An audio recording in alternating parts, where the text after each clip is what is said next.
Lilly and the Lion.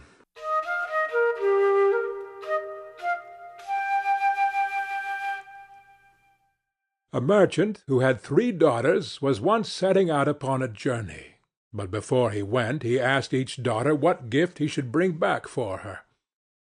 The eldest wished for pearls, the second for jewels, but the third, who was called Lilly, said, "Dear father, bring me a rose." Now it was no easy task to find a rose, for it was the middle of winter. Yet, as she was his prettiest daughter, and was very fond of flowers, her father said he would try what he could do. So he kissed all 3, and bid them good-bye. And when the time came for him to go home, he had bought pearls and jewels for the 2 eldest, but he had sought everywhere in vain for the rose, and when he went into any garden and asked for such a thing, the people laughed at him, and asked him whether he thought roses grew in snow. This grieved him very much, for Lilly was his dearest child, and as he was journeying home, thinking what he should bring her, he came to a fine castle, and around the castle was a garden, in one half of which it seemed to be summer-time, and in the other half winter. On one side the finest flowers were in full bloom, and on the other everything looked dreary and buried in the snow. "A lucky hit," said he, as he called to his servant, and told him to go to a beautiful bed of roses that was there, and bring him one of the finest flowers.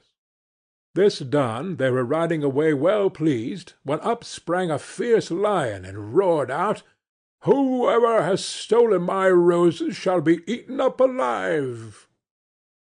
Then the man said, "I knew not that the garden belonged to you. Can nothing save my life?"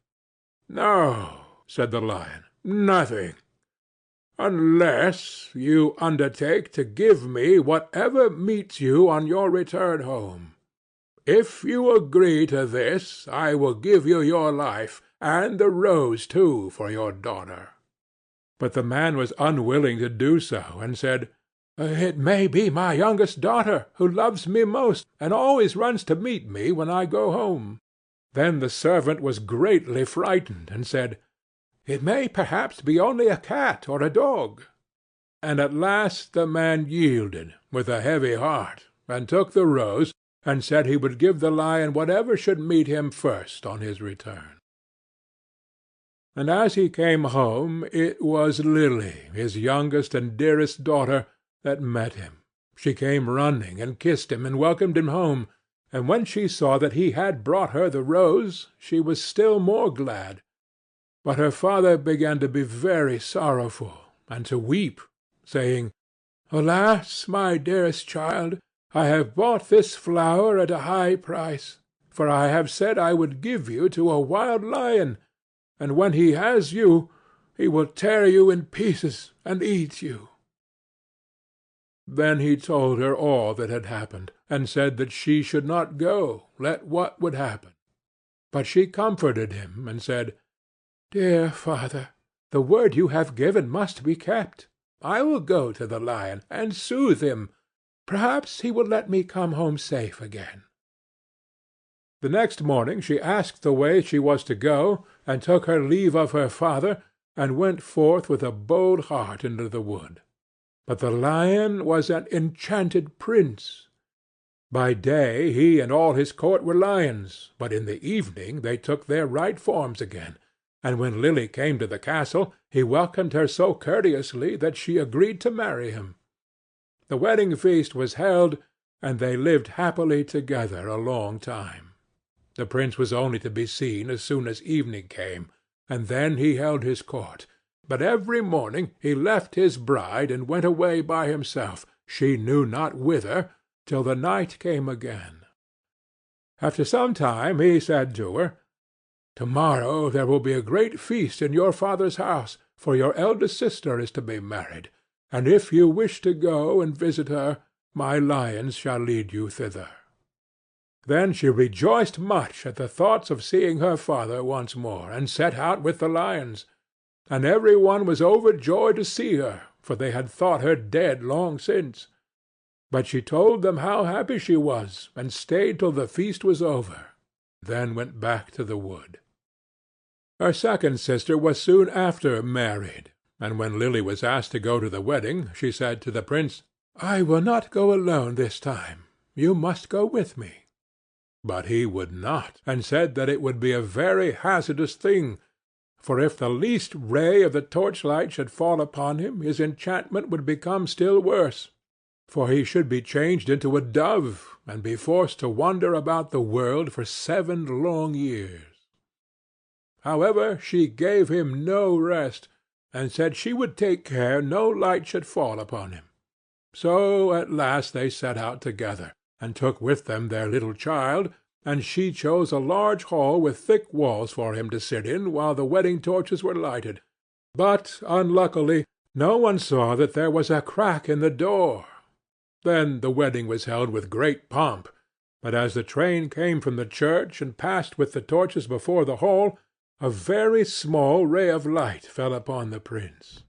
In a moment he disappeared, and when his wife came in and looked for him, she found only a white dove, and it said to her, "7 years must I fly up and down over the face of the earth, but every now and then I will let fall a white feather, that will show you the way I am going. Follow it, and at last you may overtake and set me free." This said, he flew out the door, and poor Lily followed. And every now and then a white feather fell, and showed her the way she was to journey. Thus she went roving on through the wide world, and looked neither to the right hand or to the left, nor took any rest for 7 years. Then she began to be glad, and thought to herself that the time was fast coming when all her troubles should end. Yet repose was still far off, for one day, as she was travelling on, she missed the white feather, and when she lifted up her eyes she could nowhere see the dove. "Now," thought she to herself, "no aid of man can be of use to me." So she went to the sun, and said, "Thou shinest everywhere, on the hill's top and the valley's depth. Hast thou anywhere seen my white dove?" "No," said the sun, "I have not seen it, but I will give thee a casket. Open it when thy hour of need comes." So she thanked the sun, and went on her way till eventide. And when the moon arose, she cried unto it, and said, "Thou shinest through the night, over field and grove. Hast thou nowhere seen my white dove?" "No," said the moon, "I cannot help thee, but I will give thee an egg. Break it when need comes." Then she thanked the moon, and went on till the night wind blew, and she raised up her voice to it, and said, "Thou blowest through every tree and under every leaf. Hast thou not seen my white dove?" "No," said the night wind, "but I will ask 3 other winds. Perhaps they have seen it." Then the east wind and the west wind came, and said they too had not seen it. But the south wind said, "I have seen the white dove. He has fled to the Red Sea, and is changed once more into a lion, for the 7 years are passed away. And there he is, fighting with a dragon, and the dragon is an enchanted princess, who seeks to separate him from you." Then the night wind said, "I will give thee counsel. Go to the Red Sea. On the right shore stand many rods. Count them, and when thou comest to the 11th, break it off, and smite the dragon with it. And so the lion will have the victory, and both of them will appear to you in their own forms.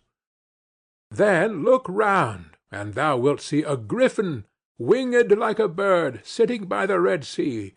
Jump onto his back with thy beloved one as quickly as possible, and he will carry you over the waters to your home. I will also give thee this nut," continued the night wind. "When you are half-way over, throw it down, and out of the waters will immediately spring up a high nut-tree, on which the griffin will be able to rest. Otherwise he would not have the strength to bear you the whole way. If, therefore, thou dost forget to throw down the nut, he will let you both fall into the sea." So our poor wanderer went forth, and found all as the Night Wind had said, and she plucked the 11th rod and smote the dragon, and the lion forthwith became a prince, and the dragon a princess again. But no sooner was the princess released from the spell than she seized the prince by the arm, and sprang on to the griffin's back, and went off carrying the prince away with her. Thus the unhappy traveller was again forsaken and forlorn, but she took heart, and said, "As far as the wind blows, and as long as the rooster crows, I will journey on, till I find him once again." She went on for a long, long way, till at length she came to the castle where the princess had carried the prince.